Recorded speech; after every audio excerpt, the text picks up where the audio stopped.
Bom, boa noite. Obrigada pela presença de vocês. O que eu queria esclarecer primeiro é que assim, eu não sou nem engenheira, nem arquiteta. Eu sou empresária do ramo de construção. Então, a ideia dessa palestra surgiu porque eu já tive do outro lado. Eu já fui atendida inúmeras vezes por corretores e eu percebi a dificuldade, de vez em quando, que vocês têm em avaliar imóveis que apresentem algum tipo de problema. Porque vocês não são engenheiros, não têm obrigação de saber, e ninguém nunca teve a paciência de explicar. Então, a ideia hoje é simplesmente apresentar para vocês algumas ferramentas para melhorar a capacidade de avaliação de imóveis. Vocês avaliam diariamente o tempo inteiro o cliente que está na frente, a oportunidade de negócio que vocês têm, o imóvel que vocês têm na mão, as tendências futuras que vocês têm de negócios para uma área, para uma região, para uma cidade. Vocês passam o tempo inteiro avaliando e tentando juntar as duas pontas. O comprador, o vendedor, tudo que está à disposição de vocês. A gente vai começar com a diferença entre vícios e defeitos. Eu aqui não vou usar a terminologia muito sofisticada, o famoso engenheirês, porque não interessa para ninguém. Mas algumas coisas seriam bons vocês saberem. O que é um vício, o que é um defeito e o que é um dano? A gente vai apresentar as principais doenças e os vícios que os imóveis têm, avaliar o risco que aquilo apresenta e, quando é seguro para vocês, avaliar a olho nu e, quando é mais seguro para vocês, dizer, ó, meu cliente, acho que aqui tem que entrar um perito, um avaliador ou um engenheiro, porque a coisa pode ficar séria. Aí, nesses casos, tirar das costas de vocês a responsabilidade sobre esse tipo de avaliação. E a gente criou o problemômetro. É um indicador para cada um dos casos que a gente vai apresentar, tanto de risco quanto de custo. Bem simples para vocês visualizarem quando a gente está falando de um risco baixo, ou de um custo baixo para arrumar um problema, e quando a gente chega até o ponto de avaliação. A avaliação você também pode lidar como assim, chama um engenheiro ou corre 3 dias sem olhar para trás, entendeu? Porque é um problema muito sério, não vale a pena vocês embarcarem nessa. Então, vamos lá. Diferença técnica entre vícios e defeitos. Tá? Segundo o CREA, existe uma diferença, embora a gente, coloquialmente, utilize os termos da mesma forma. Vício são falhas que tornam um imóvel impróprio para uso ou apenas diminuem o valor dele. Então, quando a gente está falando disso, por exemplo, problemas simples de torneira que não sai água, tomada de luz que não acende, uma vaga de garagem que é difícil fazer baliza, enfim, coisas simples de você perceber, mas que são vícios construtivos, foram feitos durante a construção e podem desvalorizar um imóvel. Algumas podem até simplesmente inviabilizar a venda de um imóvel. Isso é um vício. Defeitos são falhas que, além de tudo, podem afetar a saúde e a segurança do consumidor. A coisa fica mais séria do que o vício. Então, quando você tem, por exemplo, uma janela que deixa entrar chuva, um ralo que solta mau cheiro, uma infiltração que gera fungos, algas nas paredes, uma rachadura ou uma pia que pode cair no pé de um cliente, você já está falando em defeito. Aí começa a entrar a segurança da pessoa que vai morar no imóvel. Essa é a principal diferença. Os danos, eles podem ser gerados pelos vícios e pelos defeitos para terceiros, para o próprio morador, ou, por exemplo, um vizinho, um transeunte que passa na rua e é atingido por um material. Uma fachada de um prédio que tem o problema do desplacamento, que a gente vai ver que caem placas, pastilhas lá de cima, pode afetar, e muito, quem está passando na rua. Então, entra a parte de dano. E os vícios e os defeitos, eles podem ser aparentes, ou seja, muito fáceis de ver, ou ocultos. Dentro dos ocultos, que é um dos maiores problemas que as pessoas têm, ou seja, você recebeu um imóvel, ele está lindo, está bonitinho, está bacana, alguns demoram para se manifestar. Por exemplo, está entrando chuva pelo peitoril de uma janela. Você vai descobrir quando? Daqui a muito tempo, quando a parede começar a embolorar, quando você tiver um móvel que, se tiver encostado nessa parede, está ficando preto, fundo. Você vai levar muito tempo para conseguir perceber. Alguns só se manifestam em determinados eventos. Você tem que ligar uma torneira e um chuveiro ao mesmo tempo para saber que o disjuntor caiu. Você tem que esperar uma chuvarada para saber que você está com problema num ralo, numa janela. Alguém dá uma descarga enquanto você está tomando banho, acabou a água, você se pela inteiro no chuveiro. Isso é bem comum nas casas. Então, assim, esses são os vícios ocultos. E tem os difíceis de serem detectados, que são tubulações, coisas que precisam de medições muito especiais, que é mais difícil de qualquer um perceber. Uma coisa que também a gente gosta de mostrar é que existe uma diferença entre vícios e danos que foram causados pelos ocupantes. Então, às vezes, você vai lá, na pós-ocupação de um imóvel, você tem uma limpeza simples de calha. O usuário varreu a sujeira para dentro do ralo, o condutor ficou obstruído, a laje alagou, a infiltração se instalou. E como você não conhece essa história, você chega lá, vê aquela infiltração na parede, e você fala, nossa, esse imóvel tem um vício sério, construtivo, isso aqui é um problema. Não é, foi causado pelo ocupante e é simples de resolver. Limpeza de entupimento, então, só da cáustica, o pessoal adora jogar com água quente, que é para, né, pegar o cano de vez. PVC não suporta esse tipo de agressão. Ele racha, ele trinca, ele seca, e depois disso começa a vazar no andar de baixo. E aí você vai dizer que o prédio foi mal construído pela construtora. Instalação de antena de TV ou para-raio também é... O condomínio perfura a laje. Vai lá e enche uns parafusos enormes para fixar bem a antena, perfurou a manta que existe de impermeabilização, e o que acontece? Começa a vazar na cobertura. E o dono da cobertura é quem paga o pato depois, brigando com o condomínio um tempão. E limpeza de fachadas também são campeões de problemas. O condomínio não dá manutenção, não refaz o rejuntamento, que é necessário refazer depois de alguns meses, alguns anos. Existe toda uma tabela de periodicidade, de manutenções que são necessárias. E, às vezes, o próprio condomínio não cumpre com isso. Começa a desplacar, infiltrar dentro dos apartamentos, dá problemas sérios, mas foi por uma falta de manutenção. E você vai bater o olho e você vai dizer que é um problema de construção. Então, existe uma dificuldade entre saber avaliar esse tipo de coisa. Numa pesquisa, só para vocês terem uma ideia, que foi realizada com a diretora técnica do IBAP, eles identificaram, de todos os casos que foram parar na justiça, que moveram ações contra construtoras, principalmente em prédios, isso aqui, 50% dos casos eram falha de manutenção. Só 23% realmente eram problemas construtivos, e 8% já era degradação ou término de vida útil de produtos. Tudo tem uma vida útil. Depois de um tempo, depois do desgaste natural, tem que ser substituído. E os condomínios, os síndicos, as pessoas têm a impressão de que aquele imóvel tem que durar pela eternidade, que nada tem que ser feito nele. Então, quais são os campeões que a gente vai falar hoje de problemas? Problemas com umidade. Água é o maior problema de todos os casos que a gente sempre tem. Trincas, fissuras e o desplacamento das fachadas. Essa é uma outra pesquisa, só para mostrar para vocês, do Sindicato da Habitação. Em 52 edifícios de 8 construtoras, quais foram as maiores queixas e reclamações? Aqui vocês podem ver de novo que água hidráulica sempre vai dar a maior parte dos problemas, trincas, impermeabilizações e depois uma pequena quantidade de todos os outros itens juntos, que são falhas pequenas, não são recorrentes. Aqui a gente vai começar, então, com o maior pesadelo das pessoas. Trinca, fissura, rachadura e fenda. Qual é a diferença entre elas? Existe uma norma que fala que microfissura é abaixo de 0,05 milímetros, a fissura é meio milímetro, a trinca é um pouco maior. O pessoal inventou até um fissurômetro. Vocês podem ver, a gente tem foto aqui. Fissura são aberturas finas e alongadas. A palavra principal disso aqui é superficial. Não é problemático. O risco dele sempre vai ser baixo. Isso acontece muito o quê? Tinta, reboco, são aberturas muito finas. Ele é superficial. Então, sempre que você estiver falando dessas aberturas bem fininhas, alongadas, não é problema nenhum, não tem custo. O custo é refazer um reboco ou refazer uma pintura, uma coisa assim bem simples. A trinca começa a preocupar um pouco mais. Ela é maior. E ela significa que um objeto está partido, separado em partes, não é mais superficial. Significa que por dentro dela pode começar a acontecer fenômenos.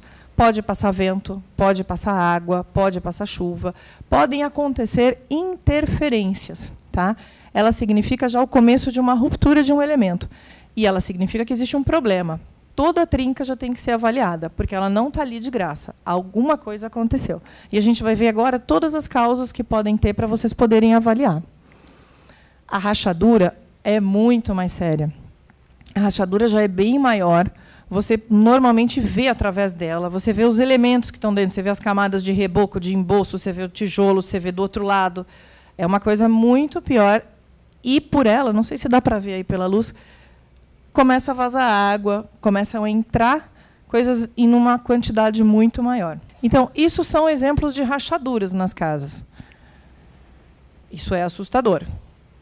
Mas ela não começou assim, tá? Sempre vai começar com uma fissura, com uma fenda pequenininha, vai passar por uma trinquinha, vai virar uma rachadura, se nenhuma medida corretiva for tomada.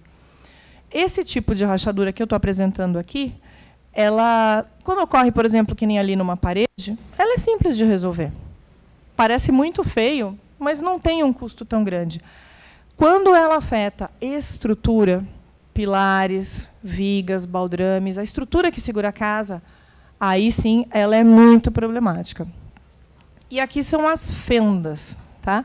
A fenda é a maior de todas, é a prima grande. Ela também é conhecida como greta, como frincha, como brecha. A fenda é um objeto que foi partido de tal forma que pode causar um acidente. Tá? Então, esse tipo de coisa merece uma avaliação para entender o que está acontecendo. As fendas, normalmente, as mais comuns que a gente conhece são de piso, são de asfalto. Elas são causadas por quê? Solapamento do subsolo. A água sempre está andando por dentro da terra. Choveu em algum lugar e ela está indo para algum outro lugar, ela está se movimentando. Essa água vai carregando partículas de terra. É um trabalho de formiguinha, cada dia ela leva uma partícula embora. E, por incrível que pareça, quanto melhor for o asfalto, quanto melhor for a cobertura que o pessoal fez, maior o problema da fenda, porque ela se forma por baixo, ninguém nota, o asfalto não cede, ele não embarriga, não acontece nada, e, de repente, ele cai e engole um carro. Por quê? Porque aí ele ficou oco, se formou uma caverna por baixo. Então, nesses casos, o mais incrível é que, quanto melhor o asfalto, maior o risco de ter um acidente nesses casos. Tá? Fenda se usa também para falar de coisas que você enxerga via satélite, como essa fenda na África. Tá? É a mesma terminologia, ou seja, quando a coisa ficou grande, quando o buraco é muito grande, você vai chamar de fenda. Fendas também são causadas por terremotos, ou essa foto que a gente tem aqui, não deu para trazer as fotos dos outros imóveis, mas ela foi causada por obras de metrô, que afastaram a casa totalmente da estrutura. Você passava um dedo no meio. A gente já está chamando isso de fenda. Agora a gente vai para as causas, então, que é o que vocês vão enfrentar no dia a dia dos imóveis. Primeira razão para você ter fissuras e trincas. Proximidade entre dois materiais distintos. Você juntou concreto com alvenaria de tijolo. Você juntou madeira de um batente de porta com alvenaria. Gesso com alvenaria. Sempre que você mexe e junta dois materiais distintos, o que acontece? Eles se comportam de maneira distinta. Quando está muito quente, um vai dilatar mais do que o outro. Um vai retrair mais do que o outro no frio. Consequentemente, eles vão se separar. É muito normal esse tipo de coisa. O que você tem que fazer? Isso aqui apresenta um risco baixíssimo. Você simplesmente tem que vedar entre eles, normalmente com aquelas veda-trinca, aquelas telinhas, uma massinha, uma coisa simples. Isso aqui é muito estético, porque vai acontecer sempre. Os materiais são diferentes, eles nunca vão ficar grudadinhos. Então, esse tipo de trinca, como vocês podem ver, apesar de parecer uma coisa muito feia, que a casa está rachando, ou aqui elas estão totalmente trincadas, na verdade é porque aqui no canto tem um pilar e daqui em diante é alvenaria. E não foi feito uma amarração. É simples de resolver, o custo é baixo, lógico, dependendo do tipo de revestimento. Se você tem que arrumar um revestimento caro, ele ficou caro. Mas, em si, não apresenta problemas. Alguns materiais, como o aço e o concreto, eles têm comportamento térmico tão diferente um do outro que eles sempre vão trincar entre eles. Não tem mistério. Onde é que tem um problema? Por exemplo, isso aqui é normal nos prédios. Você tem uma tampa metálica diretamente no concreto, que ela tem toda a caixa d'água do prédio. Vão existir fissuras, porque o sol está batendo aqui, o ferro, o aço, vai dilatar muito mais do que o concreto, e o concreto, que é a ponta mais fraca. A gente fala que a corda sempre arrebenta do lado mais fraco, é verdade. O ferro não vai se romper tão fácil, mas o concreto vai esfarelar. Vai permitir a formação de fendas. Aí você está no seu prédio, tomando água da torneira, achando que está tudo bem, e a chuva está carregando para dentro desse reservatório fezes, poeira, fezes de aves, contaminando a água que todo mundo bebe no prédio. E ninguém sabe que isso está acontecendo. Então, isso aqui normalmente é grave, os engenheiros sabem desse tipo de problema, mas nem sempre os condomínios estão tomando as devidas precauções. Aqui, por exemplo, tem um gradil que foi fixado diretamente numa estrutura. A dilatação térmica fez com que o ferro se soltasse. Se alguém vai ali e se apoia nesse guarda-corpo, cai lá para baixo, porque ele está completamente solto. Então, isso são mancadas de construção, são erros, mas também são simples de resolver. Então, a gente também apresenta isso como um problema de custo baixo de solução. Quando você junta, mais uma vez, dois tipos de material, você tem viguinhas, você tem colunas, eles vão se romper. Como é que se resolve? Veda trinca simples. Por quê? Cada um vai ter coeficientes de dilatação térmica distintos. Mais uma vez, são só exemplos. Então, quando vocês enxergarem esse tipo de trincas, emendas de placas grandes, isso é simples de resolver, tá? Por mais feio que pareça. Outra coisa que acontece muito, execução mal feita do reboco. Essas trincas, elas apresentam um padrão bem errático. Elas vão para tudo que é lado, vão para tudo que é canto, infesta a parede inteira. Não significa que está alguma coisa ruindo, rachando, caindo ou afundando. Simplesmente significa que alguém desempenou antes da massa estar no ponto. Ou alguém usou muito concreto ou usou muita água. Alguma coisa foi feita de errado nessa massa. A gente considera ainda um custo baixo. Por quê? Porque a gente está falando de uma camada bem superficial. Agora, lógico, se por cima dela tiver um revestimento caro, o custo vai aumentar. Isso aqui é muito normal. Você vê normalmente em piso de estacionamento, nos condomínios, ele todo trincadinho, todo rachadinho. O que é isso aqui? Aplicação de argamassa com muito cimento. Uma coisa que vocês têm que entender, assim, todos os materiais aplicados numa obra são aplicados úmidos. Massa é molhada, argamassa é molhada, cimento é molhado, tudo tem que ser aplicado úmido para depois secar e endurecer. No processo de seca, se ele for rápido demais, ele vai trincar. Se tinha água demais ali, ele vai subir água demais, ele vai dar um outro problema que a gente vai ver aqui. Então, assim, sempre que existe um erro nesse processo, por que os pedreiros molham a laje de uma casa que eles estão fazendo? Para que ela seque devagar, para ela não secar rápido demais e isso não acontecer. Então, sempre a gente está trabalhando com materiais molhados que, quando secarem, vão encolher, eles vão diminuir de tamanho. Tudo que seca vai diminuir. Então, a chance de aparecer esse tipo de coisa é muito grande. Aqui a gente já considera médio, porque, nesse caso, imagina que você vai ter que refazer todo o contrapiso. Então, se você tem isso num piso, vai representar um custo bem razoável. Você vai ter que quebrar tudo, eliminar tudo e refazer. Aqui tem um esqueminha muito legal de todo tipo de trinca que vocês vão enfrentar quando vocês estiverem olhando uma casa. Trinca a 45 graus, trinca reta, trinca virando, trinca vertical, horizontal, vários tipos. A gente vai tentar apresentar exemplos com fotos para ficar mais fácil de vocês entenderem o que aqui é um problema e o que não é. Tá? Trinca horizontal próximo do teto. Pode ser causada por adensamento da argamassa. O que é adensamento? Você botou uma argamassa entre os tijolos. Quando ela secou, ela diminuiu, ela adensou. Ou seja, os tijolos que estavam sustentando a laje diminuíram de tamanho, porque as argamassas foram secando. Não deu tempo para a parede secar antes do pessoal fixar a laje. A parede encolhe, forma-se uma trinca, dessa forma, porque toda a parede cedeu por igual. Não é um problema grave, basta botar uma fita de veda trinca.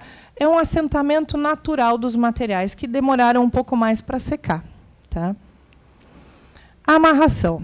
Se vocês olharem aqui, quando você está juntando uma parede numa laje, ela tem que ser amarrada com os tijolos nessa posição, oblíquos, para que você faça essa amarração bem correta. Algumas construtoras, empreendedores, pedreiros, por preguiça ou desconhecimento, sobem com os tijolos retinhos até em cima. Ou seja, o último tijolinho não fica muito bom, ele não assenta muito bem. Aí o pessoal joga uma massinha, né, só para terminar. O que acontece? Acontece que essa parede não está amarrada. E normalmente vão se formar trincas nessa parte de cima. Isso aqui é um custo baixo porque é muito simples de resolver.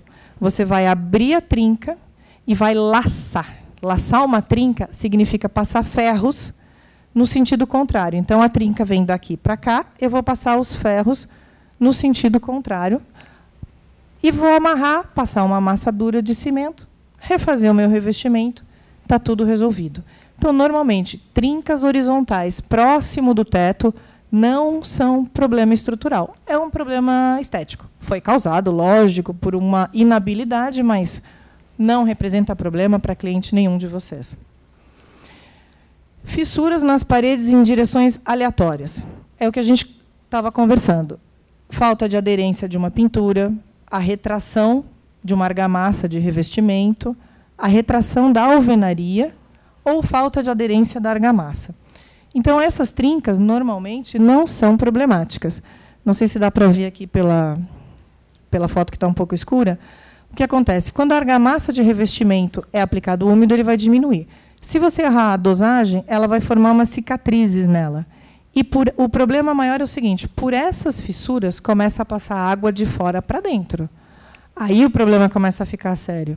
Ela em si não é um problema grave, mas se não for corrigido, se essas trinquinhas aqui não forem vedadas com sela trinca, veda trinca, tem N produtos para fazer isso. O pessoal vai lá, passa uma chave de fenda, aumenta um pouco a trinquinha, passa a massa com o dedão e está resolvido. Mas se isso não for feito, do lado de fora vai começar a entrar água. Começou a entrar água, a gente começou a ter um problema bem sério. Então, ela é simples, o custo dela é baixo para resolver, desde que se resolva, que alguém tome alguma providência.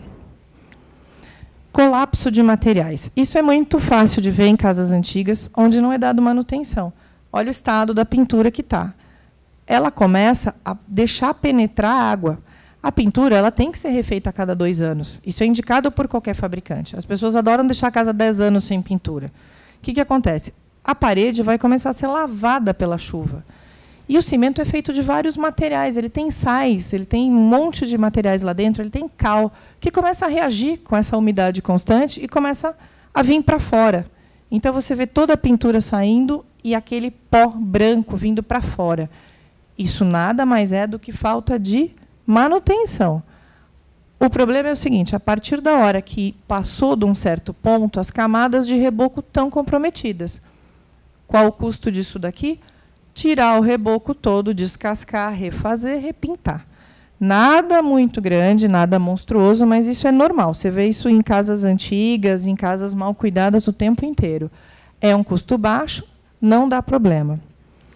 Expansão de alvenaria. Isso alguém já pode ter visto principalmente em prédios, tá? Onde a alvenaria é muito mais amarrada. De manhã tem muita umidade, as paredes absorvem. Depois começa a secar na hora do almoço, as paredes retraem de novo. Então, é um efeito sanfona. Ela incha, ela volta. Ela incha, ela volta. Se os materiais que foram usados não foram muito bons, acontece isso daqui. O reboco, a tinta, tudo começa a sair fora. Também é um problema que não é o prédio não está caindo, não é compressão da laje de cima, não é nada grave, é simples e fácil de resolver. É só tirar uma camada superficial de reboco e colocar um material de mais qualidade, um produto melhor, que permita aguentar essa expansão natural. A umidade está presente nos nossos dias o dia inteiro. Se acorda de manhã, está úmido, tem orvalho, tem sereno, ao longo do dia vai ficando seco. Imagina como os materiais têm que trabalhar. Então, isso é muito simples. Trincas no piso, a gente começa a falar de coisas mais sérias aqui. Tá? Elas podem ser produzidas por vibrações de motores, caminhão, ônibus passa do lado da casa o tempo inteiro. Em São Paulo, quem sofre com isso, metrô. Então, as vibrações são bem graves. Ou um prédio fazendo batistaca do lado de uma construção. Excesso de peso sobre a laje ou fraqueza da laje. Se houverem trincas na parte de baixo, se você vê a trinca de cima e tem trinca na parte de baixo, é um problema grave, sim. Não tem nem o que avaliar, pode chamar a engenharia e pode começar a pensar em como você vai fazer para resolver isso aí. Muitas vezes a laje está condenada. Aí tem que demolir. Então, se você tiver essas trincas em cima e as trincas se estenderem até a parte de baixo, A segurança dos moradores da residência está comprometida. O que a gente vê muitas vezes é que a trepidação, elevadores, compressores, veículos, afeta partes de um prédio. Na maior parte das vezes, quando a argamassa não foi bem feita. Uma argamassa bem feita, a gente tem que aguentar muito. Quando você tem um engenheiro que calcula, ele calcula tudo. Ele calcula tudo que vai acontecer, se tem tráfego naquela rua. Se é bem calculado, não deveria dar esse tipo de problema. Quando ele aparece, é porque alguém não seguiu o cálculo, algum pedreiro roubou na massa. Isso acontece, gente, vocês vão descobrir até que existe tráfico de materiais para dentro de obra para poder mexer na massa para fazer ela render mais. É uma beleza. Então, quando existe uma deficiência de argamassa, ela começa a craquelar dessa forma. O pessoal usa cimento vencido, põe água de mais, põe água de menos. O custo de arrumar isso aqui simplesmente é refazer. Não é custo alto, não apresenta risco. A gente tem também trincas e fissuras por impacto. Isso aqui é só da porta que bate. Por quê? O batente, ele se chama batente justamente porque a porta vai bater nele. Ele tem que resistir a esse tipo de coisa. Foi feito para isso. Só que, se ele não estiver bem preso na parede, ele vai passar essa vibração para a parede e vai ocasionar esse tipo de trincas. Custo médio, por quê? Eu vou ter que arrancar a porta, arrancar o batente, quebrar a parede, refazer toda essa parte. Normalmente, em cima das portas, quando é bem feito, existe uma verga, que é uma estrutura de concreto com ferros. Talvez esteja comprometida, tenha que ser refeita também. Às vezes estraga o piso. Então, a gente colocou médio, porque já começa uma dor de cabeça mais razoável, que vai envolver várias coisas. Talvez a substituição do piso nos 2 cômodos que estão do lado disso daí. Retração de concreto. O concreto, ele também é aplicado úmido e retrai. Se a retração acontece muito rápido, dependendo do que acontece, não tem reparo. O concreto está perdido, porque, dependendo da rachadura, se ele varar uma laje, ele está perdido. Quando a rachadura, a trinca, é pequena, o que se faz? A mesma coisa que vocês viram lá na parede. Eu vou fazer a inserção de barras de ferro, fazendo uma amarração dessa trinca, vou vedar em cima e está tudo resolvido. Nenhuma dor de cabeça, nenhum problema. O problema é se isso acontece em lajes de sobrado, lajes de prédio, e vara. Se essa trinca vara de um lado a outro, a gente tem problemas sérios. Então, se no teto você não perceber, no teto de baixo, a mesma trinca chegando lá, é possível reparar sem maiores problemas. A famosa delaminação, o que significa? Quando eu estou fazendo um concreto, se ele tiver muita água, a água pode ficar presa embaixo da camada mais superficial. Ela forma uma piscina por baixo dessa camada. E aí o concreto se separa em 2 camadas. Quando ele termina de secar, ele forma essas bolhas que racham. Isso acontece muito em pisos de cimento queimado. Aí, vocês veem isso também em pisos de prédios, mesmo que não tenham queimado o cimento, acontece. Isso é um erro. O acabamento foi feito muito prematuro. Eles desempenaram antes de estar no ponto. Ou tinha areia muito fina, que não deve ser usada, estava muito quente naquele dia, bateu muito sol e vento, mexeu no processo de secagem, a gente vai sempre ter problemas. É muito simples de fazer. Você vai quebrar ao redor e refazer. Só que ele vai ficar com essa aparência, vai ficar cheio de manchas, de marcas, ele não vai ficar bonito, e você sempre vai ter que estar resolvendo, porque você resolveu aqui, mas aqui do lado pode aparecer um problema logo em seguida, porque todo ele foi afetado, toda a superfície foi afetada. Então, uma coisa muito séria é a hora que estão secando os materiais, e tem que ser tomado muito cuidado. A gente colocou um custo médio, porque, normalmente, isso se estende por todo o piso que foi feito. Não é só num cantinho, não é só num lugarzinho. Trincas de teto. Grave, tá? Trincas paralelas ao teto, ou tudo que apresenta no teto de uma laje, sempre é grave. Nunca é brincadeira. A menos que aqui seja uma placa de gesso, por exemplo, que esteja unida aqui, que não é o caso, isso é preocupante. Teto não se brinca. Então, ela pode ser causada porque o recalque da laje. Recalque, gente, é afundamento. Quer dizer que, de algum lado, a estrutura está cedendo e está recalcando, está afundando. Falta de resistência da laje ou excesso de peso sobre a laje. Nenhum dos problemas é bolinha. Todos eles são complicados.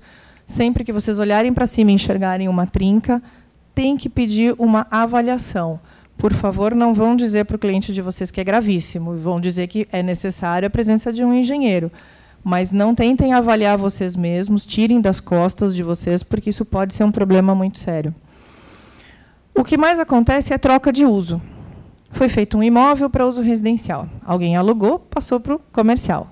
Começa a botar um almoxarifado, começa a botar peso em cima de uma laje que foi prevista para aguentar pessoas e um armário de roupas, um móvel de TV, um sofá. Isso é muito comum nas cidades. Os imóveis vão ficando rarefeitos, as pessoas vão pegando imóveis residenciais e começando a usar como comerciais. O que acontece? Junto ao chão, vocês vão perceber esse tipo de rachadura. Significa que a laje está cedendo, porque foi colocado peso demais.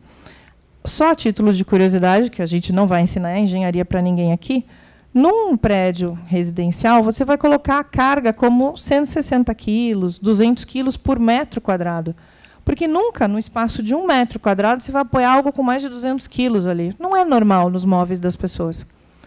Quando você vai fazer um prédio já comercial, você tem que já calcular uma laje para 600 quilos. E se você estiver falando em bibliotecas, almoxarifados, é 1 tonelada por metro quadrado que essa laje tem que suportar. Então, você imagina o que acontece quando você pega uma casa, usa o andar de cima para fazer estoque. Você vai gerar esse problema na laje. Não tem como voltar atrás. Você pode disfarçar as trincas e parar de colocar peso, sobrecarga sobre a laje, mas você já afetou a estrutura dela. Tá? E isso é problemático. Então, esse tipo de trinca, vocês podem ficar mais espertos quando vocês veem.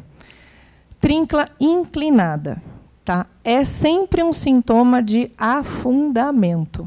Deu 45 graus na trinca, algum lado da casa está afundando. Casa, muro, seja o que for. Aqui estamos falando de coisas gravíssimas. Chamem um engenheiro, indiquem ao cliente que faça isso pela própria segurança dele, tá? Sempre que as trincas forem horizontais ou verticais, elas são muito mais tranquilas e inofensivas do que as de 45 graus. Isso aqui é um recalque. Tá? Isso aqui significa que essa parte aqui está afundando. Ela tem 45 graus. Sempre significa que ou o chão, por alguma razão, tem muita umidade, é banhado, ele está cedendo, foi feito um aterro, ninguém esperou o tempo suficiente, construiu a casa em cima, né, a famosa pressa, não adensaram o aterro direito. A natureza, com o tempo, vai solidificando, vai abaixando, às vezes mais de um lado do que do outro. E acontece isso na casa. Tá? Às vezes, a casa é feita sem um projeto estrutural. A gente costuma brincar que Deus é brasileiro, porque do jeito que o pessoal constrói aqui, que os próprios pedreiros calculam as vigas, os baldrames, é uma beleza. Não sei como não cai casa todos os dias no Brasil. Tá? Então, às vezes, o próprio engenheiro faz o projeto e o pedreiro vai lá e troca, não faz aquilo. Então, as razões são inúmeras, inúmeras. Mas o que vocês precisam saber é que, se vocês enxergarem esse tipo de trinca, tem que chamar alguém para avaliar. Às vezes, ela está mascarada. Então, você vai ver ela descendo no meio dos azulejos. Por quê? Porque o revestimento, ou o próprio bloco, mascara ela. Isso aqui, com o tempo, vai abrir e vai ficar bem pior. Então, tudo que tiver a 45 graus, mesmo que faça uma escadinha, é um problema. É um processo lento, leva anos e não para nunca. O solo nunca vai parar naquele ponto de adensar. Sempre vai continuar fazendo. Ele chega nisso aqui, tá, gente? Tem. A pergunta dele foi o seguinte: isso é muito comum em terrenos em declive que foram aterrados. Sim, o pessoal faz o aterro, não dá tempo do aterro sedimentar. A pergunta dele é se tem alguma coisa que pode ser feita para resolver. Se é possível salvar o imóvel. Sim. Esse aqui é um caso real de um imóvel totalmente rachado, inclusive com afundamento de piso. Tá? O que tem que ser feito? Entra no que ele perguntou. Você começa a cavar do lado do imóvel, onde existiam as colunas. Você vai cavar buracos grandes para entrar por baixo da coluna. E aí você vai fazer o que deveria ter sido feito originalmente, uma estaca bem mais comprida que chega numa terra firme, num solo firme. Às vezes, quando a pessoa foi construir, o solo pareceu firme, depois de um tempo ele não ficou. A gente vai estudar isso aqui também no caso de rebaixamento de lençol freático, que é um pesadelo enorme em São Paulo e cidades grandes.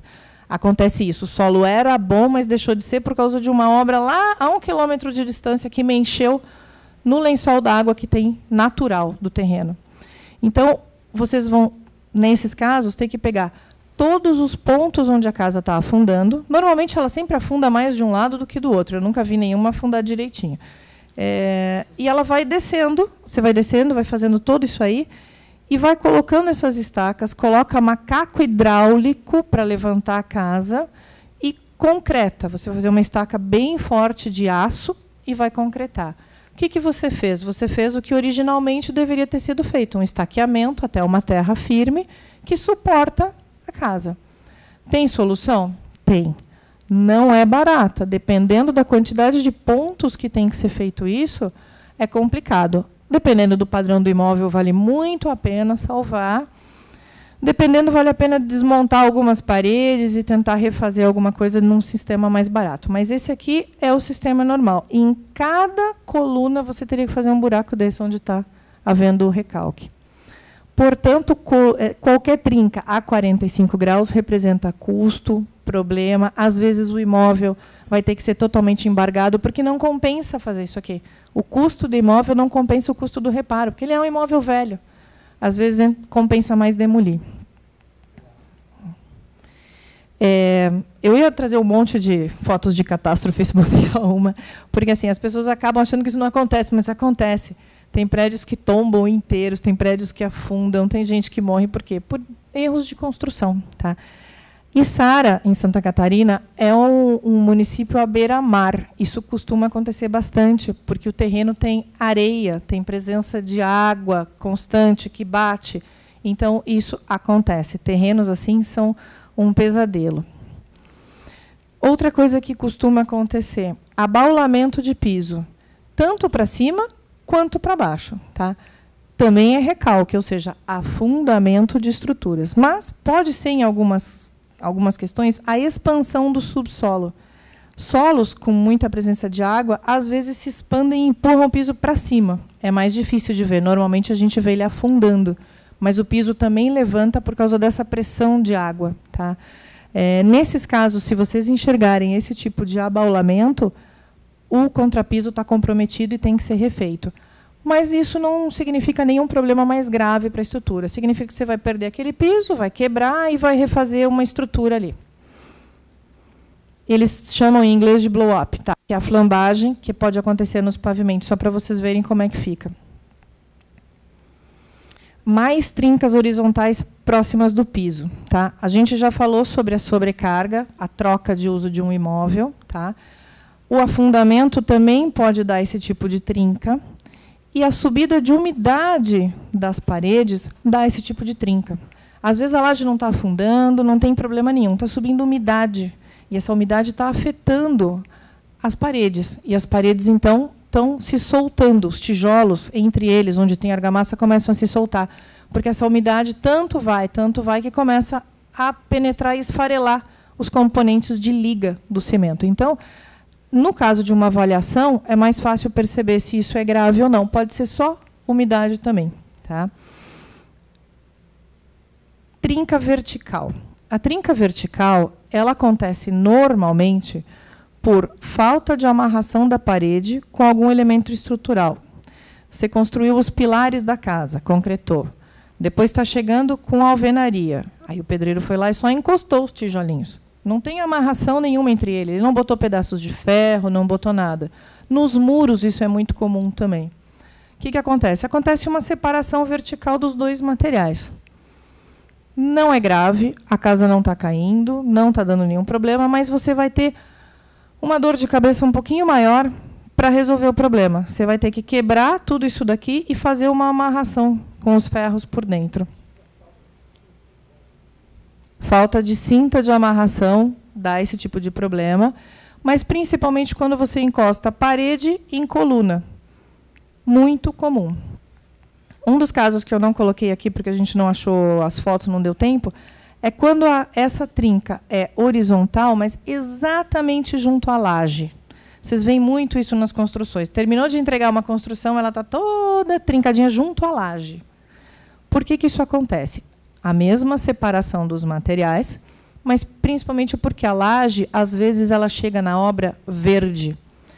O concreto ele tem uma cura de 7 dias, ele ficou durinho, o pessoal já põe para transportar e já entrega. Ele precisaria secar 21 dias. Mas, na pressa, as construtoras demandando, eu quero viga, o pessoal manda. Então, todas aquelas vigas pré-fabricadas que vêm com a parte de concreto e depois o pessoal põe as lajotas, muitas vezes chegam verde na obra.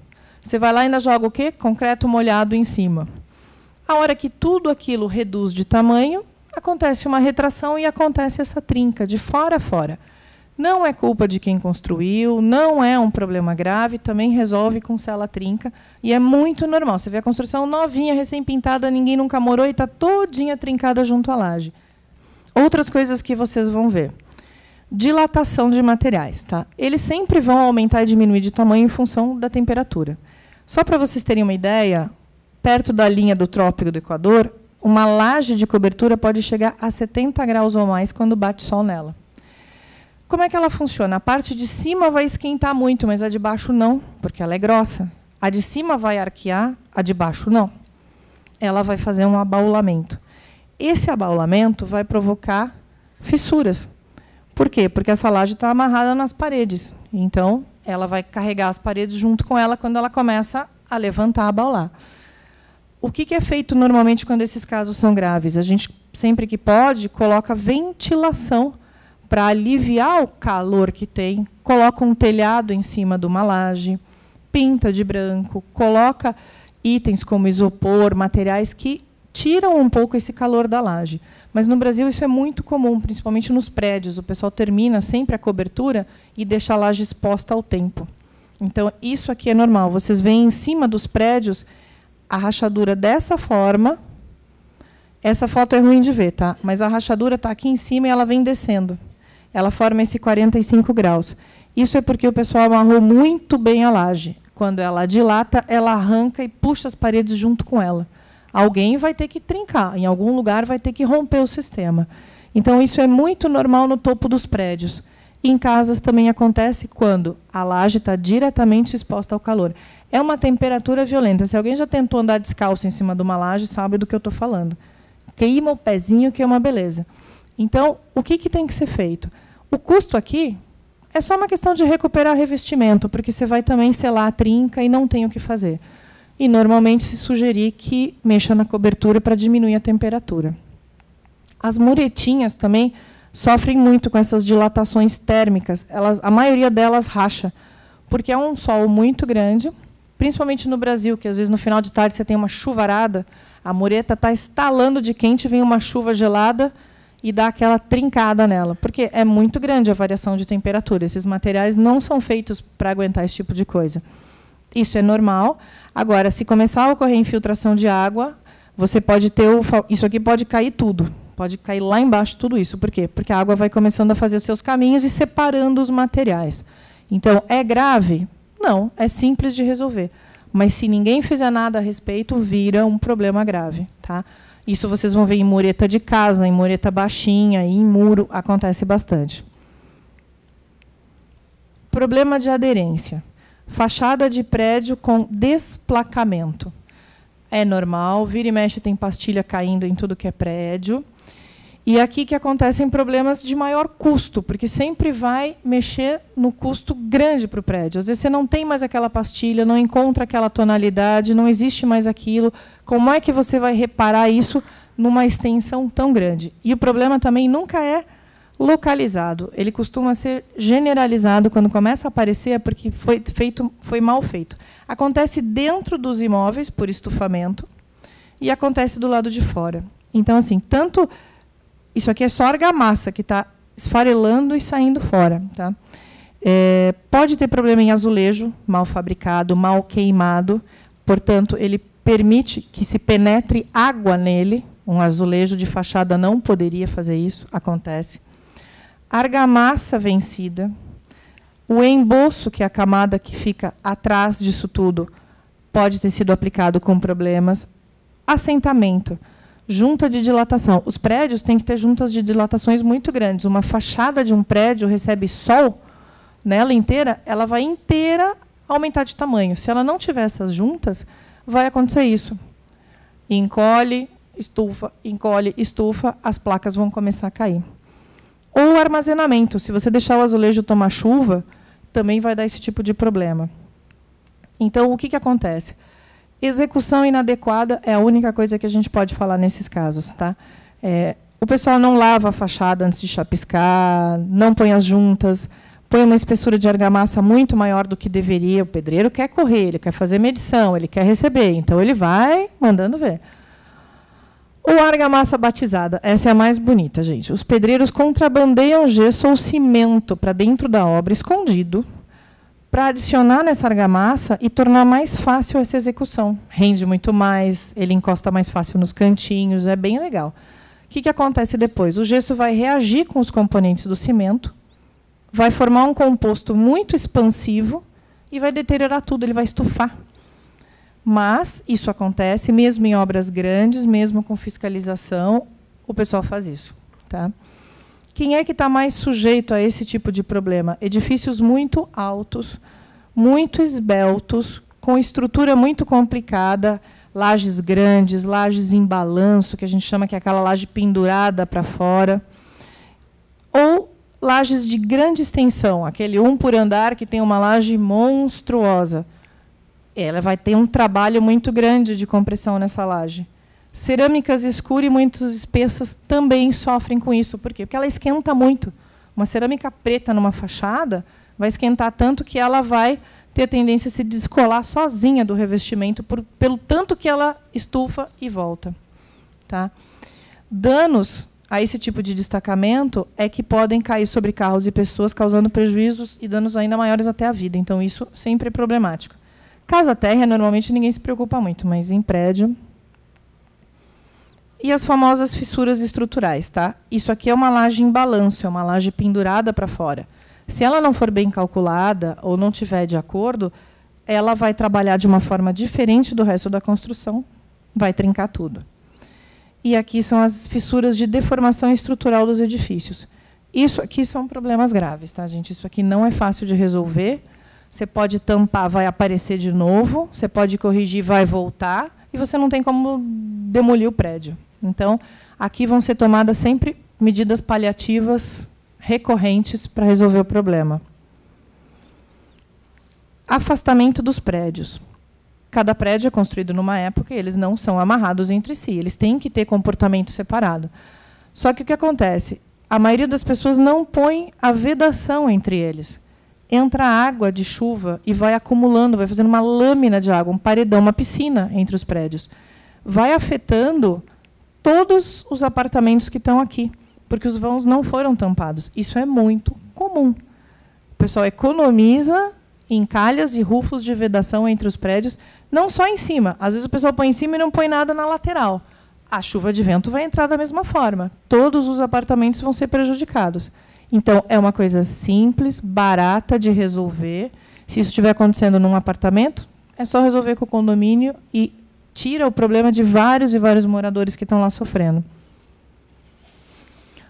Outra coisa que vocês costumam ver, dilatação de peitoril. Tem duas razões para isso. A gente vai ver a razão da infiltração, que é a água, e a razão da falta da verga e contraverga. O que é isso? Verga fica em cima, contraverga fica embaixo. São reforços com barra de ferro e concreto, porque você tem uma estrutura grande, uma parede, e você fez um buraquinho no meio dela. Ou seja, aquela parede estava se comportando direitinho, sofrendo uma carga, uma pressão, você abriu um buraco nela. Se você não fizer esse reforço, todo o esforço sobre a parede vai se distribuir nesse buraco. e você vai ter esse problema de trincas. Quando o pessoal não faz esse reforço, imagina o que está vindo os tijolos que estão em cima, a pressão que não vão fazer sobre o buraco. Eles podem até cair, esses tijolos que estão aqui em cima, se eles não estiverem amarrados. Então, a correta execução disso daqui evita isso daqui. Tem como resolver? Numa casa, sim. É simples. Você vai lá, quebra, tira toda a janela, refaz isso aqui, recoloca, está resolvido. Pelo menos um custo médio. Num prédio, a coisa já complica. Muito mais custoso para você ficar removendo todas as janelas. Você tem que cuidar de toda a obra, tem que fechar toda ela com aquelas cortinas de tela para não cair nada lá embaixo, perde todo o revestimento do prédio, enfim. Dificilmente você vai conseguir achar uma construtora com boa vontade de assumir esse tipo de erro e fazer. Então, num prédio, o custo fica muito mais alto, mas numa casa é extremamente simples de fazer. Tá? Muro de arrimo. Muitas vezes vocês vão ver nos fundos das casas, terrenos populares têm muito isso. Terreno em aclive, o terreno de cima é mais alto. O que o pessoal vai lá? Faz um muro bem grossinho, bem reforçado para segurar. Né? Não coloca nem a parte de ferragens necessárias para segurar e não coloca impermeabilização. Do lado de lá, do outro lado do muro, vai água, vai água, vai água, vai água o tempo inteiro. Ele não aguenta, não é porque ele é grosso, feito com tijolo deitado, que é um muro de arrimo. O muro de arrimo precisa de cálculo. A cada meio metro que você sobe ele muda a espessura, o cálculo dos ferros. Muros de arrimo até 2 metros são razoavelmente simples de fazer. Acima disso, tem que ter um cálculo estrutural. Porque, senão, isso aqui vai acontecer. A terra molhada lá do outro lado tem um peso. Alguém já levantou um saco de terra molhada? É um peso do lado. Imagina isso em cima de um muro. Toda a terra do vizinho batendo no seu muro. Então, assim, tem que estar bem calculado, tem que estar bem feito, senão isso representa um risco, e é um risco grave. Durante uma época de chuvas, dezembro, janeiro, 20 dias jogando água no terreno do vizinho, esse muro vem abaixo e dá uma enxurrada, cai a casa do vizinho, cai todo mundo. Isso aqui é problema grave, tá, gente? Outras coisas que acontecem são muito simples, é falta de cuidado. O pessoal vem instalar estruturas em cima dos prédios, é muito comum hoje em dia botarem antenas, botarem placas, principalmente em São Paulo, para diminuir o valor do condomínio. Você aluga o espaço lá em cima. Eles vêm e detonam a tua cobertura, instalam de qualquer jeito e não estão nem aí. Causam danos. Ou você mesmo, quando está fazendo a instalação, você pode gerar rachaduras. Aqui havia uma junta de dilatação, e o ser iluminado que passou esse reforço não fez a junta. Ele rachou inteiro.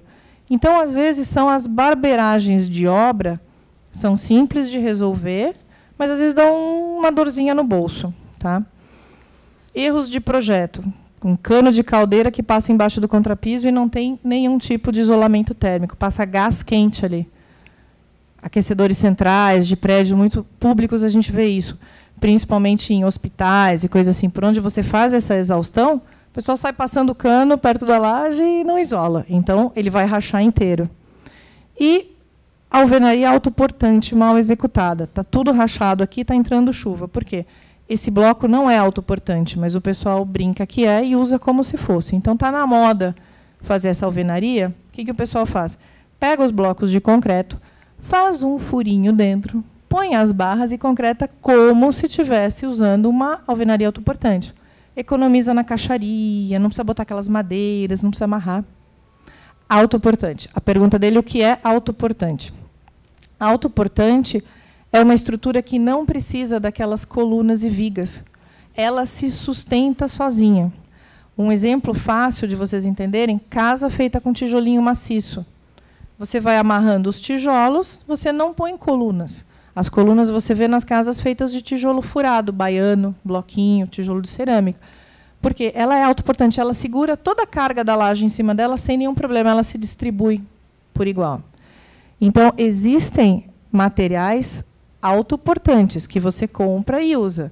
Só que o pessoal começa a adaptar. Gostam da ideia e fazem adaptações. O que acontece? Vai rachar a estrutura. Tá? Não tem solução para isso aqui. Isso aqui é grave e não tem solução, porque toda a estrutura foi mal feita.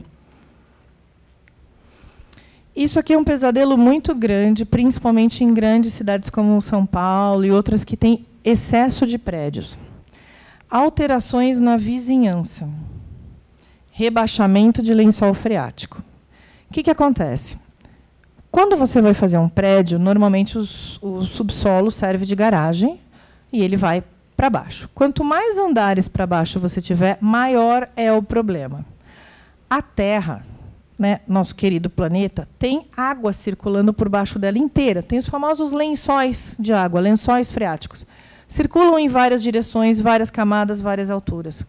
Essa água circulando o tempo inteiro, ela mantém uma pressão constante.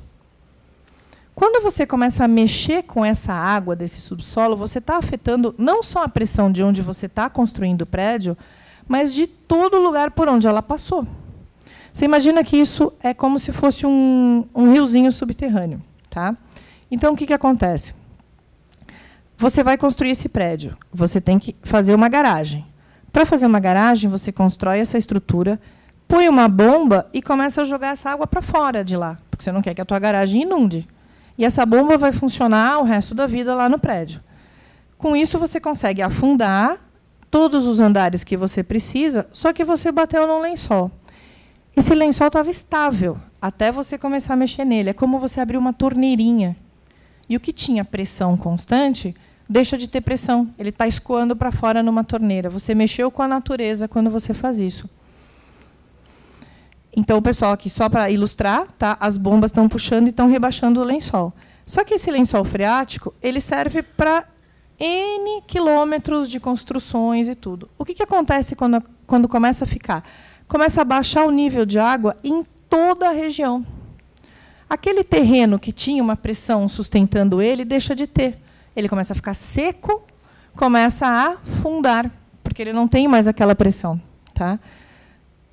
Aí vocês vão perceber que as árvores começam a secar, a morrer, os terrenos começam a afundar, construções começam a afundar. Você tem isso aqui, ó, jardins afundando, tanques de peixes, pavimento da rua cedendo. Você vê meio fio se descolando do asfalto, começa a fazer umas rachaduras pequenininhas. O piso da garagem do teu prédio pode afundar, porque o lençol freático não interessa se ele está para baixo ou está para cima, se a construção foi feita em cima da sua ou abaixo da sua. Ela te afeta da mesma forma, gente, não tem mudança nenhuma nisso.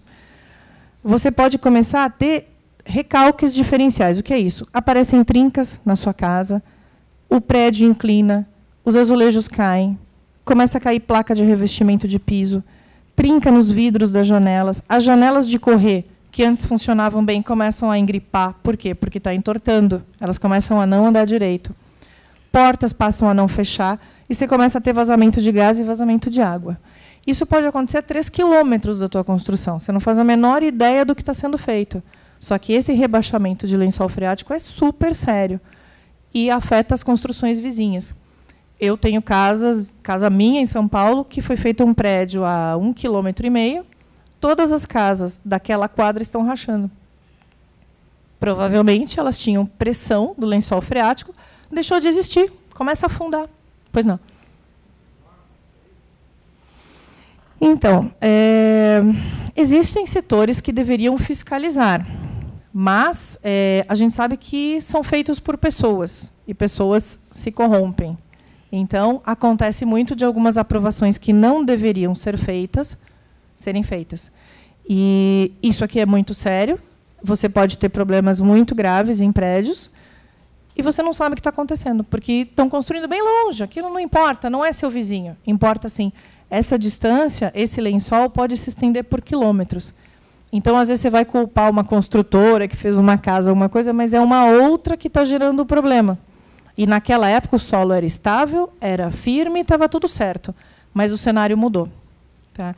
É difícil de vocês descobrirem e detectarem isso, mas pelos sinais, pelo que acontece na vizinhança, é possível juntar 2 mais 2 e perceber qual a obra naquele estágio que está afetando. Obras que estão lá há muito tempo já estabilizou. São obras novas que têm esse tipo de problema. Tá? É ficar de olho em todo o entorno. Aqui o normal que eu estava falando para vocês, de lajes, tá? Expostas. A laje precisa de um isolante térmico, ela esquenta muito. Ela começa a esquentar, retrair, ter trincas, começa a infiltrar água. Fora o que o pessoal fixa de materiais, de antenas e de coisas direto em cima da laje impermeabilizada. Embaixo desse cimento aqui tem uma manta. Como você não enxerga, você vai lá e fura, né? Quem está subindo lá vai lá e faz um furo lindo. Prende bem a antena, com um parafuso bem comprido.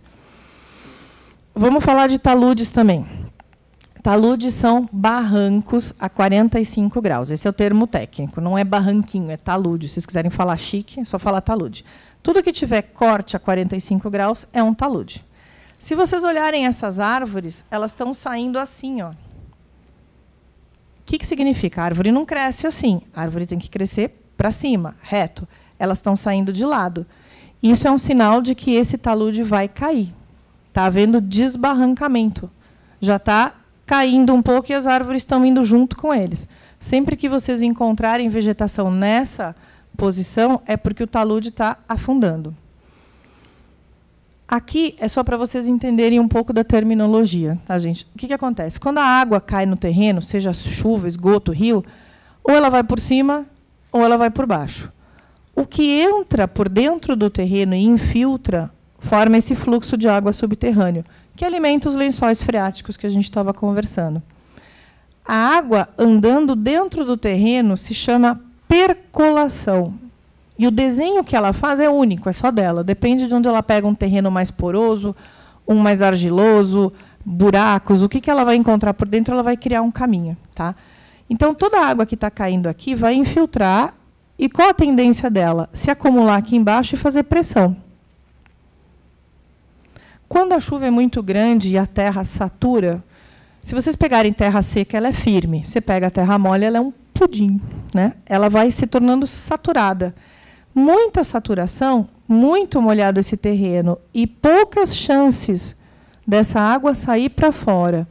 Nenhuma amarração artificial aqui causa a ruptura do talude, que são os desastres grandes que a gente já viu em diversos morros, no Rio de Janeiro, em diversos lugares. Tá? Angra dos Reis. Você tem talude natural e artificial. O natural foi feito pela natureza mesmo. Era um barranco que estava ali, era um morro. E o artificial. Eles se comportam de forma diferente. Então, o talude natural ele rompe assim. Ele faz um barquinho, ele sobe. Então, o que acontece? Saturou demais essa terra, não aguentou, não tinha nada para segurar, ela vai para baixo. O talude artificial ele rompe em linha reta. Ele soterra tudo que está aqui, porque ele vem descendo. Ele foi feito pelo homem, ele não é amarrado pela natureza, ele se comporta de forma diferente. Tá? O que eu queria mostrar para vocês com isso? Sempre que vocês forem avaliar um imóvel que fica próximo de um talude grande, seja ele natural ou não, vocês têm que perceber se existe algum tipo de intervenção do homem para prevenir desastres. Então, quais são as intervenções? Canalizações, sistemas de drenagem. Quando vocês estão em rodovias, vocês percebem que quando o pessoal corta uma montanha para passar a rodovia no meio, eles concretam e tem um monte de tubinhos. Esses tubinhos são drenos, por onde a água cai para evitar a saturação do solo. Então, é uma obra feita pelo homem para segurar. Por quê? Porque a água da chuva vai fazer muita pressão ali. Outra coisa são tirantes. Às vezes, você vê um toquinho com um pedacinho de ferro nessa mesma concretagem das paredes. Significa que lá dentro tem um cabo de aço repuxado e preso com pressão. Ele forma um tirante. Ele está segurando também esse talude. E os famosos muros de arrimo que a gente falou. Essas são as formas que a gente tem de prevenir esse tipo de coisa. Então, às vezes, vocês estão avaliando uma casa que fica embaixo de um talude natural. Isso tem que ser visto pela segurança de quem vai morar lá. Voltando às nossas trincas. Estrutura de telhado. Os pontos onde a madeira do telhado se apoia na alvenaria denunciam excesso de peso. A gente cansa de ver isso. O pedreiro vai lá, faz o telhado e apoia direto as vigotas na laje. O que ele vai causar? Trincas no teto, trincas nas paredes. Por quê? Essa laje não está prevista para receber um peso enorme num pontinho só. É o famoso problema do salto de sapato. Quando a gente usa um salto de sapato largo, a gente anda super bem e não marca nada no piso. Se você usar um salto agulha, todo o teu peso está distribuído naquela pontinha. você vai marcar pavimentos de madeira mole, porque é muito peso numa ponta só. Então, isso a gente chama de concentração de carga. Quando acontece isso daqui, você vai achar rachaduras no teto, mas essas não são tão preocupantes. Basta arrumar o telhado, basta fazer isso aqui, ó. Basta você fazer vigotas e apoiar em cima delas a estrutura do telhado, e elas têm que ser apoiadas aonde? Nas paredes, mas assim, se for alvenaria autoportante, você pode, por exemplo, uma casa de tijolinho maciço, você pode apoiar em qualquer lugar da parede, ela vai distribuir. Se for uma casa feita de tijolo baiano, ela tem que estar apoiada exatamente onde existe uma coluna. Senão, mais uma vez, se apoiou na parede e a parede não tem que aguentar nada. Uma coisa que as pessoas se confundem muito é que, assim, esse tipo de tijolo baiano, ele é um tijolo de vedação. Ele serve para vedar uma parede contra a entrada de água, de chuva, dos outros olharem. Ele não segura nada. Tanto que você vê, o pessoal faz os prédios inteiros em São Paulo, ou sobrados. O que você sobe primeiro? A estrutura de concreto, a laje e as colunas. Está ali o esqueleto. Depois você vai usar o tijolo só para vedar. Ele não está segurando nada, ele não está apoiando nada, ele não serve para segurar nada. Só quadro na parede. Então, as pessoas têm mania de apoiar coisas em cima dessas paredes, achando que ela sustenta alguma coisa. Ela não sustenta. É alvenaria de vedação. Então, tem que tomar muito cuidado com isso. As paredes não foram feitas para segurar peso, a menos que seja, por exemplo, um tijolinho maciço, uma casa feita. Outra coisa que vocês podem ver, aqui são só exemplos, colapso de revestimento. O asfalto, por mais incrível que pareça, não aguenta graxa, não aguenta óleo, e a gente anda em cima de carro o dia inteiro. Isso aqui é um pátio, um estacionamento de caminhões que vaza muito óleo, que é feito reformas lá nos motores e tudo.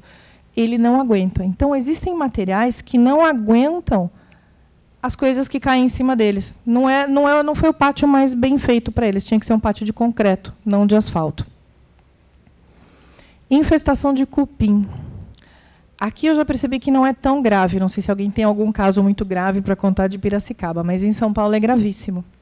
Metade da cidade está condenada, as árvores estão condenadas, eles saem do Parque do Ibirapuera e se espalham por baixo para todos os bairros vizinhos.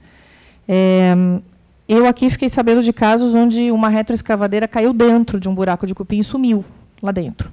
Então, eles formam colônias monstruosas. O que acontece se isso acontecer embaixo de uma casa?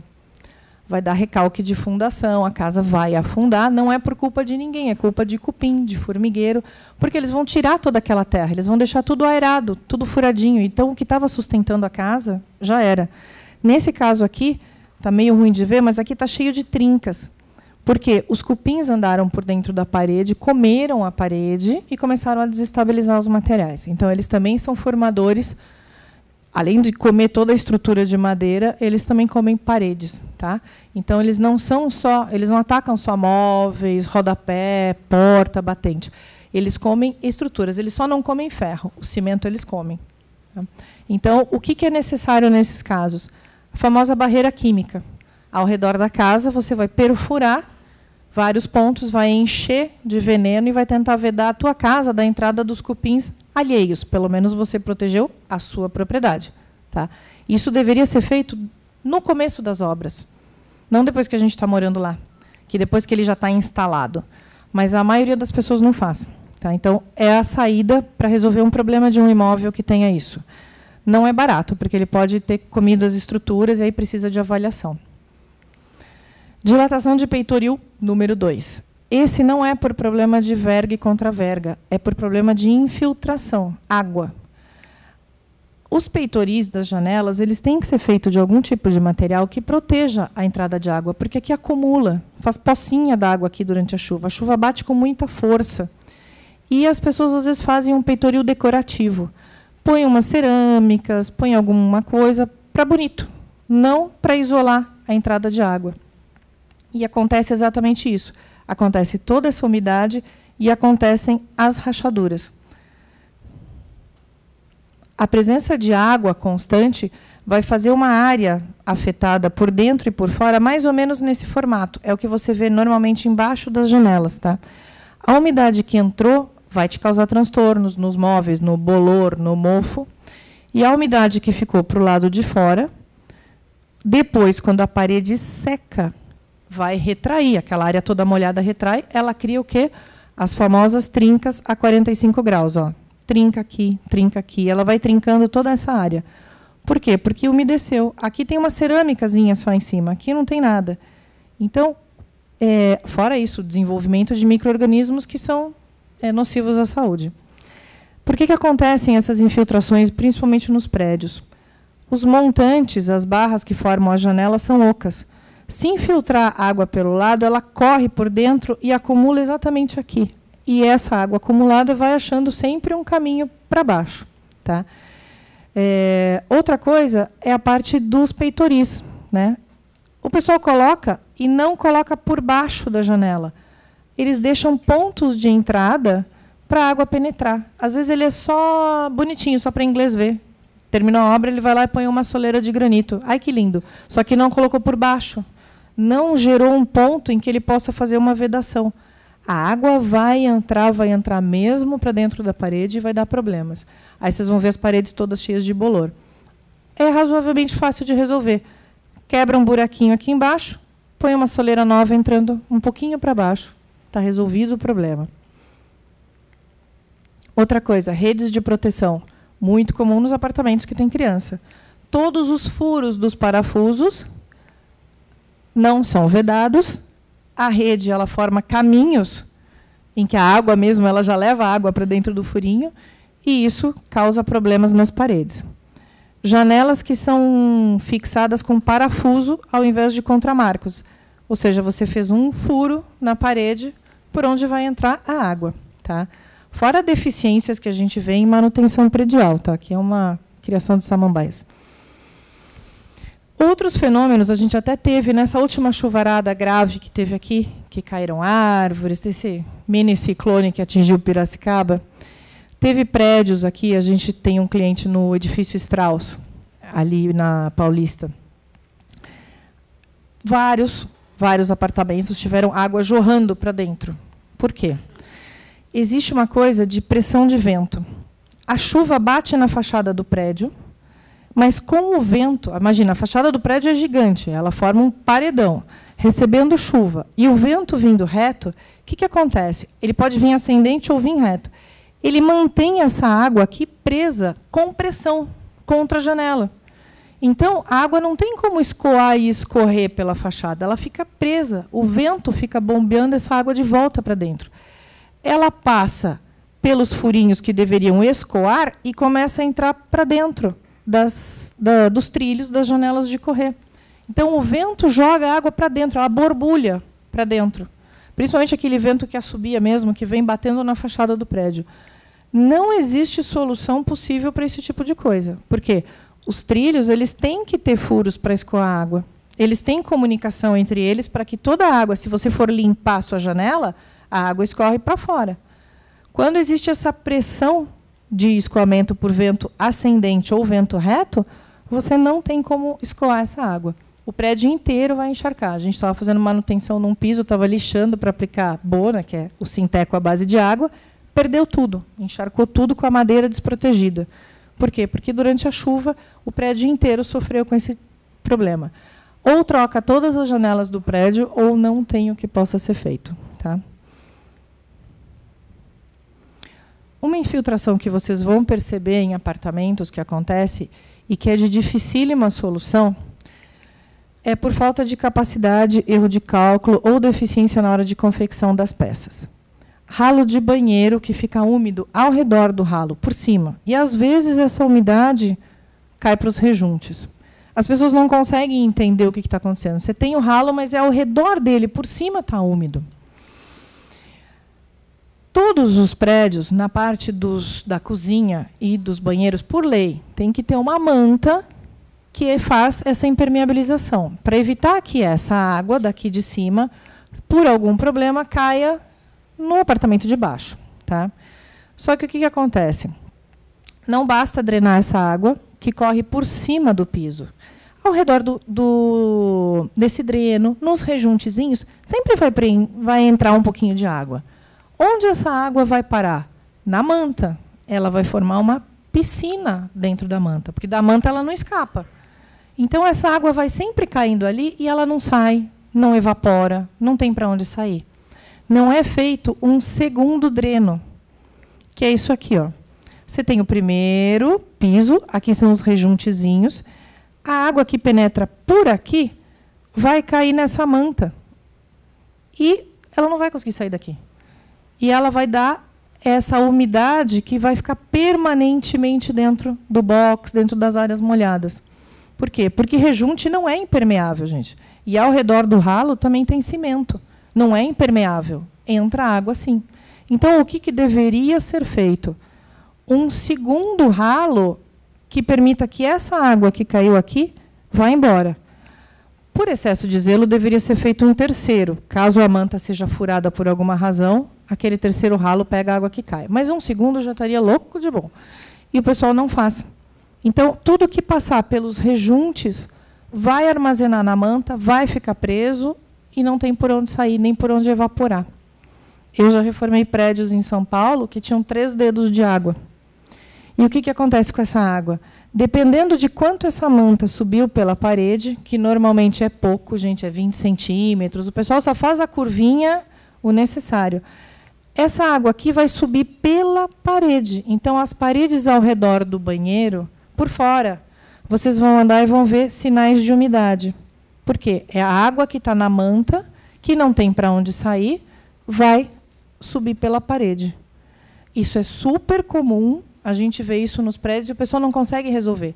Troca piso, troca rejunte, passa impermeabilizante, não adianta. A água continua passando aqui, continua acumulando aqui e subindo pelas paredes ao redor do banheiro ou da cozinha. Então, enxergou essa umidade ao redor das paredes, esse é o problema. Ele é chato de resolver, porque você tem que mexer na manta do prédio, você tem que afundar até achar a manta e fazer uma drenagem. E para onde essa drenagem vai sair? Você tem que pegar e juntar esse dreno na saída do dreno normal. Ou seja, você tem que afundar tanto que você vai cair lá no vizinho lá de baixo. Você vai arrebentar a laje para poder fazer isso. Não tem outra solução. Custo alto e chato de mexer. Colapso do emboço. O emboço é a camada que fica por trás. Você tem a parede de tijolo. Normalmente se chapisca, joga uma massa forte para que grude. E em cima desse chapisco você tem o quê? Emboço. Em cima do emboço você tem ou um reboco ou direto um azulejo. O emboço, se ele sofrer infiltração de água de chuva, ele vai estufar e vai jogar para fora tudo que tiver em cima dele. Seja revestimento, seja pintura, vai acontecer exatamente isso aqui. Tem que descobrir a causa dessa infiltração, se ela vem de baixo ou vem de cima, e sanar essa causa. Corrosão é um grande pesadelo que as pessoas normalmente enfrentam, principalmente em prédios. Onde você tem juntas de dilatação lá em cima na laje, começa a vazar água, começa a pegar todas as estruturas e corroer. O que acontece? Eu coloquei aqui para vocês entenderem que, assim, se vocês perceberem cantos das casas onde tem pilar, alguma coisa, meio rachado, meio estufado, o que está acontecendo dentro do pilar é isso aqui. O ferro está enferrujando e está estufando. Ou seja, ele está perdendo toda a função dele. Ele pode fissurar, pode romper, e essa coluna pode deixar de ter sua função. Ela pode simplesmente permitir que alguma coisa da estrutura caia. Toda a água que penetra é um processo lento, mas ele não para. Ela vai causando esse tipo de coisa. O pessoal joga cimento, faz o que pode para tentar, mas tem que ser feita uma impermeabilização muito correta. Se isso não acontecer, as ferragens... Gente, é ferro. Ferro enferruja, ficou 2 dias no tempo, já está ficando com cor de ferrugem. Ele sofre muito com a ação da umidade. Ele tem que ser bem protegido. Então, todas essas estruturas começam a corroer. Isso aqui perdeu a validade. Esse tipo de coluna já não garante segurança para ninguém. Então, o que tem que ser feito? Evitar que a água entre. Tá? O processo, só para vocês saberem, se chama corrosão galvânica. É o mesmo processo de uma pilha. Os elétrons positivos são atraídos pelos negativos do meio. A água entrou, faz com que o metal perca seus elétrons, ele joga para fora, enferrujou, já era. E isso é bem comum, tá? Isso vai acontecendo. Então, rachaduras em pilares podem significar um processo de corrosão interno. E isso é problemático. Tem que ser impermeabilizado o quanto antes tem que ser avaliado e o custo normalmente é grande, porque você vai ter que segurar toda a casa, escorar ela com escoras metálicas, remover aquela coluna ou fazer uma coluna do lado para servir de reforço, porque aquela já não cumpre mais sua função. Custo alto, problema chato de resolver. Tá? Não é simples. Fora que tem que resolver a causa da infiltração. Por exemplo, essa viga aqui está segurando um salão enorme e ela está sofrendo com infiltração. Isso é um risco para quem está ali embaixo. Ela pode, sem aviso nenhum, se romper. E a laje que está em cima vem junto. Ó, outros exemplos de como a corrosão vai trabalhando. Isso aqui é em garagem de prédio. A água está vindo aqui de cima, da laje de cima, do térreo, está invadindo e está corroendo. Tem como recuperar? Tem, sim. Sem o menor problema. As trincas têm que ser recuperadas, as aberturas maiores que 0,25 têm que ser tratadas, e você pode passar massas, você tem que tirar toda a ferrugem, liberar esse espaço e depois fechar novamente. Tá? Dependendo de onde for, é bem simples de resolver. Dependendo de onde for, se é uma coluna estrutural, um esforço muito grande em cima, pode te dar um problema maior. Deficiências de impermeabilização também são muito recorrentes em prédios e casas. O que acontece? As garagens são campeãs. Né? Quantas pessoas já não viram alguém que não pode estacionar numa garagem porque pinga água no carro e mancha a tinta do carro? Esse processo acontece porque, ó, olha esse condomínio que legal. Eles botaram um caninho para a água escorrer para baixo. E esse aqui botou telhas dentro da garagem. O pessoal é muito criativo. Né? Não resolve o problema, mas faz um puxadinho, faz um telhadinho dentro da garagem. A gente vê coisas que são do arco da velha. A laje de cima é que tem que estar bem impermeabilizada. E isso, às vezes, não acontece. O pessoal não faz direito. Um furinho na manta de impermeabilização acabou com a manta. Ela não existe mais. Ela tem um furo que passa água. Tá? E aí vai causando isso daqui. Nos banheiros é muito comum. O banheiro de baixo sofre com a umidade do banheiro de cima. Por causa daquilo que eu já falei para vocês. Tá? Falta de impermeabilização e problemas de drenagem. Uma coisa sobre laje de cobertura que todo mundo tem que saber é que assim, as mantas de impermeabilização, aquela manta preta que o pessoal aplica com fogo, que vem em rolo, é de material betuminoso.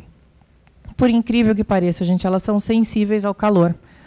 Muito calor, ela quebra, ela esfarela, ela deixa de ter a função dela.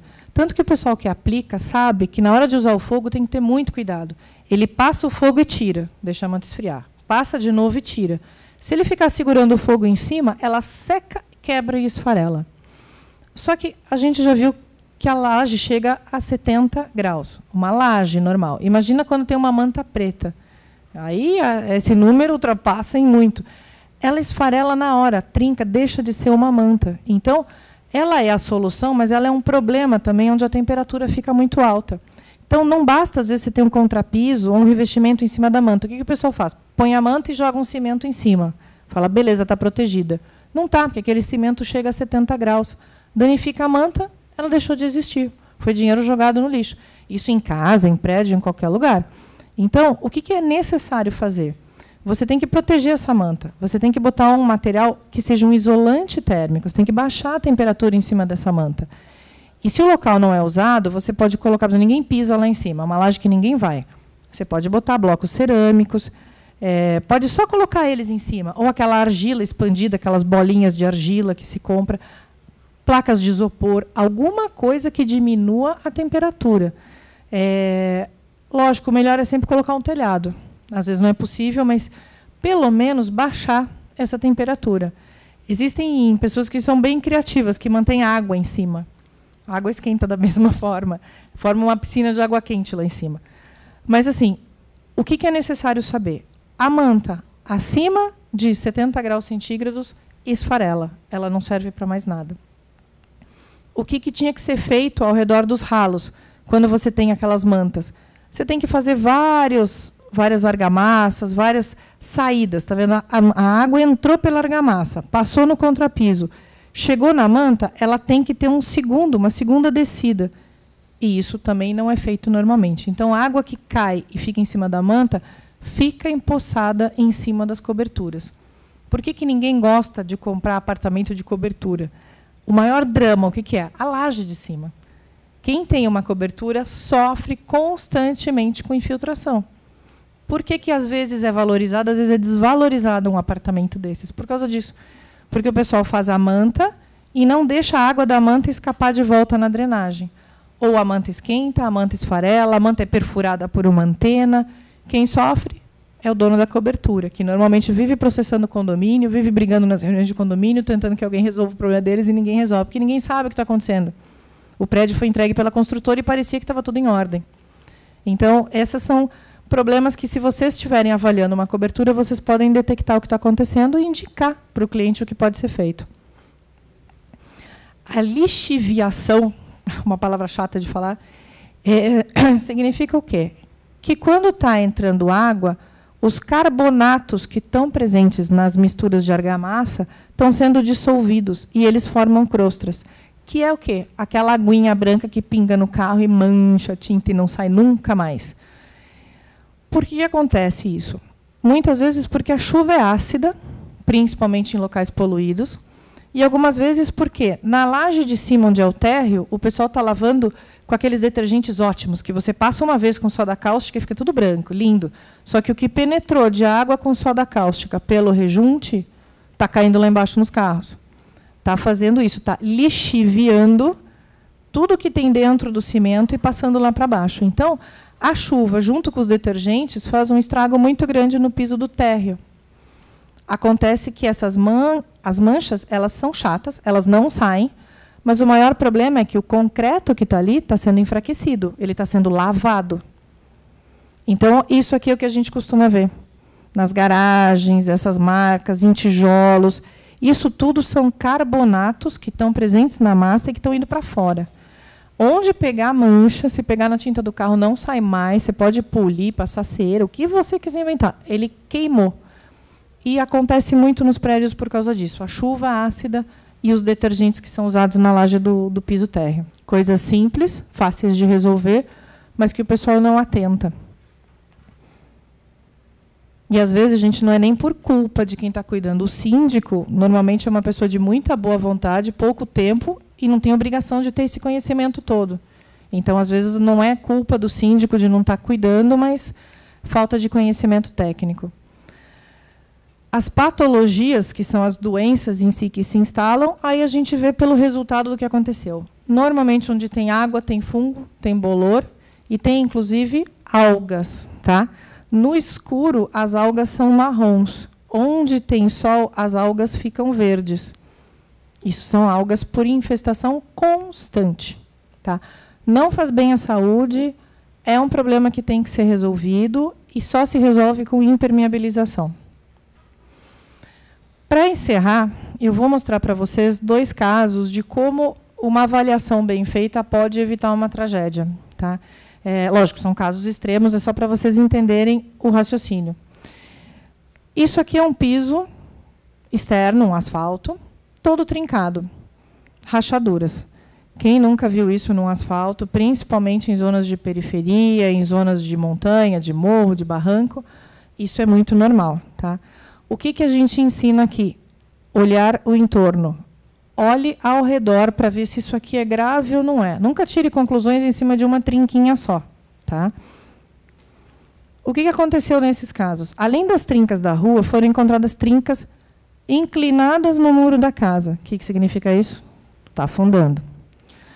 Trincas na calçada, trincas nos postes, onde está a caixa de luz. Olha essa trinca ao redor do poste. O que significa isso? Está tendo alguma movimentação de terra grave. Não é só um pedreiro que errou aqui, um outro que errou aqui. Quando você soma todos os fatores, você está falando de uma coisa mais importante. Essas trincas entravam para dentro das casas e das calçadas. E existe o descolamento entre o asfalto e os pisos que foram feitos. Começa a abrir umas fendas. Está afundando. Você só percebe se você olhar tudo que está ao redor. Se você olhar um ponto só, você não vai perceber. O que foi feito? Foram olhar pelo outro lado. Essa aqui era a situação. Tá? As casas estavam situadas numa encosta muito íngreme, sem nenhum tipo de contenção lá embaixo do talude, zero. E havia outros indícios de escorregamento. Foi acionada a Defesa Civil, a Prefeitura efetuou uma campanha de sondagens, descobriu o risco geológico, ou seja, em que parte existia risco. As famílias foram transferidas, 47 casas foram demolidas e foi feita contenção de talude. Ia vir abaixo. Deu tempo de acionar, os órgãos foram competentes no trabalho deles e se evitou uma tragédia. Por quê? Porque olharam o entorno. Esse segundo caso já não deu tempo. Tá? O talude acabou cedendo. Então, a mesma coisa. Trincas com aparência inocente. Uma aqui, outra ali, tal. As trincas entrando para dentro dos imóveis. Olha uma coisa engraçada. Exuberância das bananeiras. Mina d'água. As árvores estão lindas, estão verdes, toda a vegetação está verde. Tem água demais nesse chão. Não é à toa que elas estão tão lindas. Tá? Mina d'água. Existia uma mina d'água que as crianças iam brincar lá no pé do talude. Ou seja, tem um lençol freático vindo por dentro e saindo num ponto. Olha o que a população fazia no local. Botava plásticos. Protege, que é uma beleza. Tá? Lógico, a população está tentando se virar. Eles acionaram a Defesa Civil, só que o município tinha constituído ela há menos de 10 dias. Tá? Não deu tempo, não havia treinamento, o talude escorregou, levou tudo para o chão, foi tudo embora. Tá? Então, o que é isso? É assim, o que a gente queria passar para vocês hoje era simplesmente para vocês aprenderem a olhar, treinar um pouquinho o olho. Não é entender de engenharia, não é entender de nada muito complexo. É aprender a bater o olho e falar, essa trinca é importante, essa não é, aqui eu preciso chamar ajuda, aqui eu não preciso, isso aqui desvaloriza um imóvel ou não? Essa é a pergunta-chave para todos os slides que a gente passou. Isso aqui é simples, fácil de resolver. Posso falar para o meu cliente passar uma tinta nessa parede e esconder isso ou não posso? Posso deixar ele fazer isso ou não? Ou seja, é simplesmente melhorar a capacidade de vocês de avaliar esse tipo de coisa. Dúvidas?